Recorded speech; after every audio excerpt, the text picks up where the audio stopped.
જૈન સમાજ વિશે અભદ્ર ટિપ્પણી કરનાર શખ્સની અમદાવાદ ક્રાઇમ બ્રાન્ચે ધરપકડ કરી જૈન આગેવાનો 4 લોકો સામે નોંધાવી છે ફરિયાદ। ફેસબુક પ્લેટફોર્મ પર ચાર અલગ અલગ આઈડી ધારકો દ્વારા જૈન સમાજના સાધુ અને જૈન સમાજની લાગણી દુભાઈ એવી અભદ્ર ટિપ્પણીઓ કરવામાં આવેલી છે। આ બાબતે ક્રાઇમ બ્રાન્ચ અમદાવાદ શહેર ખાતે ચારેય આઈડી ધરાવનાર વ્યક્તિઓ વિરુદ્ધ આઈપીસી કલમ 153 ક 298 294 ક 295 ક અને આઈટી એક્ટ 66D મુજબનો ગુનો નોંધાયેલો છે અને આ અંતર્ગત હાલ તમામ ચારેય આરોપીઓ આઈડેન્ટિફાઈ થઈ ગયેલા છે।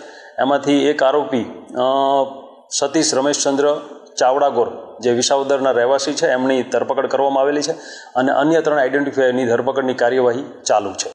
અમારી તમામ માહિતીથી અપડેટ રહેવા માટે જોડાયેલા રહો S9 ન્યૂઝ સાથે।